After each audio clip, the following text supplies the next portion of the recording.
કદાચ એકાદ પણ જીત્યો ને એને આપણે એક પણ રૂપિયાની ગ્રાન્ટ નહીં આપી. હું તમને અહીંયાથી કહું છું કે વિનાશ કાળે વિપરીત બુદ્ધિ. સાંસદ નું વિવાદાસ્પદ નિવેદન સામે આવ્યું છે આણંદના, કે તેઓનું કહેવું એવું છે કે કોંગ્રેસની કોઈ પણ સીટ આવશે આકલવ સીટમાં તો ગ્રાન્ટ નહીં આપવામાં આવે. તો આ જે ગ્રાન્ટ આવે છે એ સંગઠન લક્ષી આવે છે કે પ્રજાલક્ષી આવે છે?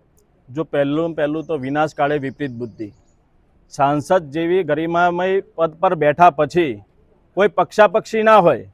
કોંગ્રેસનું 70 વર્ષ શાસન રહ્યું, પણ ક્યારેય કોઈ પક્ષાપક્ષી કરી અને દ્વેષભાવ રાખીને કોઈ વિસ્તારને કે કોઈને ગ્રાન્ટ નથી આપી કે નથી કામ કર્યા એવું ક્યારેય બન્યું નથી. પણ આ લોકો જાહેર મંચ પર અને આ દેશ ગુજરાતના નાયબ ગૃહમંત્રી સ્ટેજ પર હાજર હોવા છતાં આ સાંસદ એવું નિવેદન આપે કે જો અહીંયા આગળથી ઉમેદવાર જે ચૂંટાશે નહીં અથવા તો કોંગ્રેસનો પક્ષનો ઉમેદવાર ચૂંટશે એને 1 રૂપિયો ગ્રાન્ટ નહીં આપીએ.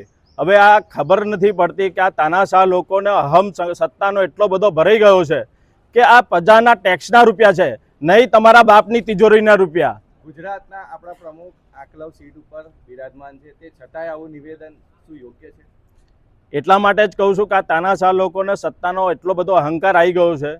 એ તો ઠીક સાંસદ તો, પણ એમના પ્રદેશ પ્રમુખ પણ જ્યાં ત્યાં જઈને લવારી કરતા હોય છે. એટલે દીવો જ્યારે ઓલવાનો હોય ને ત્યારે ફૂફાડા બહુ મારે. એટલે આ પરિસ્થિતિ છે. સૌનો સાથ અને સૌનો વિકાસ, શું આ યોગ્ય છે? આ રીતે વિકાસ થશે? એ તો એમનું સૂત્ર છે. બાકી અત્યાર સુધી ગુજરાતમાં બધાએ જોયું છે અને બધાને ખ્યાલ છે કે કોઈનો વિકાસ થયો નથી, માત્ર ને એ લોકોનો જ વિકાસ થયો છે. એમને સૌના સાથમાં કોઈ રસ નથી. સાંસદ મિતેશ પટેલ જે છે એ પોતાની ગ્રાન્ટ વાપરે છે કે શું આણંદ જિલ્લામાં? એ તો એમના બોલવા પરથી તેવું જ લાગે છે કે પોતાના ગંડા પૈસાની ગ્રાન્ટ આપते હોય.